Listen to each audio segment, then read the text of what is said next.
Salut tout le monde, soyez les bienvenus pour cet épisode du débrief un peu spécial. Et oui, ce n'est pas un épisode à proprement dit qu'on vous propose aujourd'hui, mais un récapitulatif des 3 rencontres en retard qui ont été jouées ce week-end, le samedi 29 avril. Et cette petite mise à jour du championnat, on l'ouvre avec un duel qui opposait ce week-end l'AG Caen au FC Saint-Lô-Manche. Alors que les Canets n'ont nullement l'intention de lâcher la place sur le podium qu'ils occupent depuis la première journée, les Saint-Lois jouent quant à eux pour s'offrir une belle opération comptable dans la lutte incertaine pour le maintien.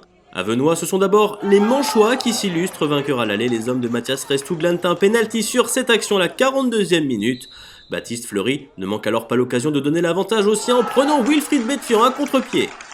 En tête à la pause, les Saint-Lois vont cependant vivre une seconde période bien plus douloureuse. En canonnier de service, Morgan Ardouin enroule fort du gauche, c'est dans la lucarne du pauvre Xavier Gallien. L'AG Caen revient à 1 partout à l'heure de jeu et peut espérer l'emporter, d'autant que les Saint-Lois se retrouvent à 10 à la 80e minute. Prendre un point chez l'avant-garde ne serait pas une mauvaise chose pour Maxence Leblondel et ses partenaires qui défendent corps et âme. Seulement un joli contrôle en pleine surface signé Malcolm Perriand permet au feu follet canet de s'ouvrir le chemin du but et de marquer en force. L'avant-garde cannaise s'impose 2-1 et prend une belle option sur la place du dauphin de l'AF Virois. Saint-Lô pour sa part va devoir s'accrocher lors des 4 derniers matchs de la saison.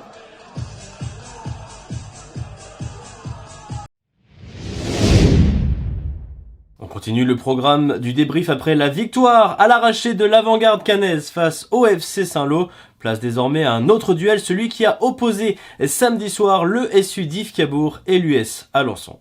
Frustrés par le but égalisateur de la réserve de l'US Avranches une semaine plus tôt, les joueurs du SU d'Yves Cabourg espèrent ne pas revivre la même désillusion à l'heure d'entrer sur la pelouse d'Ortemat aux côtés d'Alençonnais dans un temps faible les concernant. Après une entame en faveur des Calvadosiens, l'attaquant Hakim El Amdaoui réveille l'équipe de l'Orne lorsqu'il s'en vient fracasser la barre transversale sur un coup franc joliment travaillé. Entre Dives et Alençon, il faut toutefois attendre les derniers instants du match pour voir les choses se décanter. À l'aube du temps additionnel, le SUDC obtient un penalty. Florian Suzanne dispose alors d'une balle de match au bout du pied, qu'il transforme. D'Yves Cabourg se dirige alors vers une précieuse victoire, mais l'impensable se produit à nouveau. Dans le temps additionnel, Hugo Mangeard joue les sauveurs pour Alençon en égalisant d'une tête rageuse. Les deux équipes se quittent finalement sur un score de parité 1 partout. En l'espace de 8 jours, D'Yves Cabourg a laissé échapper 4 points qui auraient été les bienvenus. Lot de consolation toutefois pour Philippe Clément et ses hommes, à la faveur des autres résultats. Et voilà hors de la zone rouge pour la première fois de la saison. On y revient en toute fin d'émission. Un match compliqué où du coup on se prend ce but à la 85e qui fait un peu mal. Après on arrive à pousser là pour les dernières minutes et puis on obtient ce corner. Et puis Amo il me la met bien sur la tête et puis du coup j'arrive à la mettre au fond. Donc plutôt on va dire un peu libérateur qui fait du bien au moral parce que du coup ça met fin à cette petite série de défaites. Donc ça fait du bien. Et on en arrive déjà au dernier match, pas le moins intéressant, le duel entre le SM Gonfreville, toujours à la lutte pour sa survie en National 3, et le CMS Wassel qui compte bien réussir à rester sur le podium malgré un ralentissement observé depuis quelques semaines. Large tombeur de vire le week-end précédent, le SM Gonfreville relégable s'attaque à une autre montagne, Wassel. Le CMSO qui n'a gagné qu'un seul de ses 7 derniers matchs brigue quant à lui de gros points à Maurice Baquet pour s'accrocher au podium. Ce sont pourtant les locaux dans la lignée de leur prestation contre les Virois qui commencent le mieux. Sur cette reprise en pleine surface, Ibrahima Samoura initie le festival de montant touché par Gonfreville en trouvant la barre transversale d'Axel Temperton. Wassel est dominé mais tente de réagir dans la foulée. Sur ce coup franc indirect, la défense de l'ESMGO parvient cependant à se dégager.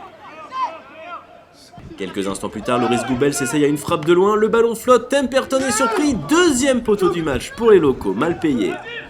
La chance va cependant enfin sourire aux hommes de Rachid Hamzaoui, 26e minute suite à ce corner botté par Yanis Zegoudi.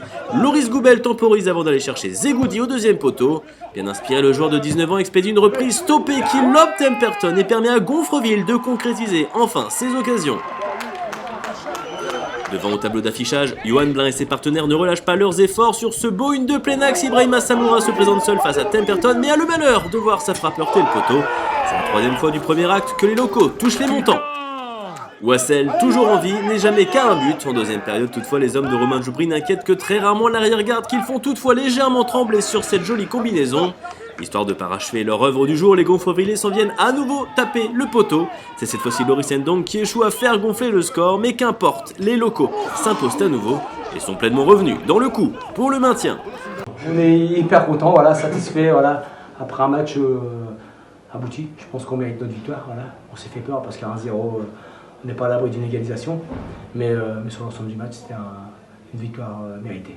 On approche de la fin de ce débrief express. Je vous propose sans plus attendre de découvrir les conséquences de ces 3 rencontres en retard sur le classement de ce championnat de National 3 et une projection sur la future journée, la 23e d'ores et déjà, qui sera jouée le week-end du 6 et du 7 mai prochain. 2 victoires à domicile et un match nul sont venus ponctuer cette salve de matchs en retard. Le championnat se retrouve enfin lisible, même s'il restera un match en retard à disputer entre le FC Dieppe et l'US Alençon. Ce sera le samedi 20 mai prochain. Au classement, l'AGCAM possède 6 points d'avance sur le 3e, la réserve de Queville-Rouen, et sur le 4e, le CMS Wassel qui a manqué une belle occasion à Gonfreville. Autrement dit, les Canets ont pris une grosse option sur la place de 2e, derrière l'AF Virois déjà sacré. Le point pris par Alençon à Div Cabourg a pour conséquence de ramener les hommes de Vincent Léniaud dans le top 7, et à contrario de réexpédier le FC Dieppe dans la 2e moitié du classement. Les hommes de Guillaume Gonel possèdent toutefois 5 unités d'avance sur la zone rouge, dont s'est extrait le SU Div Cabourg. Les joueurs de la Côte-Fleurie font partie d'un tiercé de formation à 27 points qu'ils dominent présentement à la différence de but particulière. Malgré ces 6 points pris contre Vire et Wassel en l'espace d'une semaine, Gonfreville est toujours relégable mais peut croire au maintien. Renversé en toute fin de partie à l'AGCAM, le FC Saint-Lô glisse encore dans la zone de relégation mais apparaît lui aussi dans la lutte. Sans jouer ce week-end, l'abbé de l'US Avranches a pour sa part glissé à la 12e place et compte 2 points de retard sur la ligne de flottaison. La bataille pour la 9e place sera au cœur du débrief lors des 4 dernières journées de la saison. La prochaine, la 23e, sera d'ailleurs disputée les 6 et 7 mai prochains. À domicile, Saint-Lô jouera gros contre un Grand Queville tout proche d'être officiellement relégué. Il en ira de même pour la réserve de l'US Avranches qui tentera de faire barrage sur ses terres à une AGCAM qu'elle avait su battre à l'aller. À l'extérieur, les concernant, le SU Div Cabourg et l'ESM Gonfreville partiront à la chasse au gros point. Les hommes de Philippe Clément pourraient perturber la fin de saison du FC Dieppe en cas d'exploit au stade Jean d'Asnias. Chez la Lanterne Rouge, Montgaillard, les Gonfrevillais pour leur part viseront la passe de 3 et chasseront la revanche après avoir perdu le match aller. Dans les autres rencontres, Vire tentera de se relever de la claque subie à Gonfreville à domicile face à Wassel. Chez la baie de QRM et chez celle du Havre, enfin, la Cherbourg et l'US Alençon chercheront à glaner de précieux points. Une victoire pourrait en effet rapprocher quasi définitivement du maintien, toute équipe occupant actuellement le top 8. Et avant de se quitter, un petit mot sur les trophées du National 3 par Foot Normand. Ils seront de retour en cette fin de saison après vous avoir annoncé quelles seront les différentes catégories cette année. Voici pour vous le petit calendrier prévisionnel des prochaines semaines.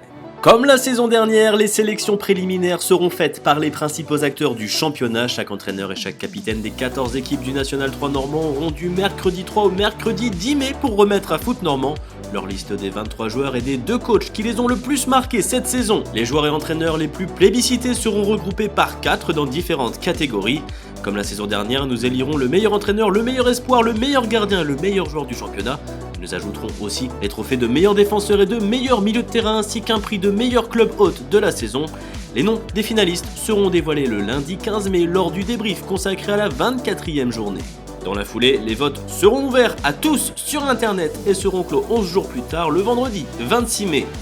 Les différents trophées et prix seront remis toute la semaine du 31 mai à l'occasion du tournage de la dernière émission à Dieppe le samedi 3 juin. L'émission dans laquelle vous retrouverez les noms de tous les gagnants par catégorie sera diffusée le lundi 5 juin. Vous retrouverez en plus des gagnants le 11 bis et le 11 type de la saison, ainsi que le top 50 des joueurs de N3 de la saison élus par leur père. De bien belles choses en perspective. Et c'est déjà la fin de ce débrief. Merci à toutes les personnes qui nous ont permis une fois encore de le réaliser. On se retrouve pour un grand débrief, pas plus tard que lundi prochain. Le débrief qui sera consacré à la 23e journée. Il ne reste plus que 4 journées dans ce championnat national 3 passionnant. D'ici là, évidemment, prenez soin de vous. Allez, salut!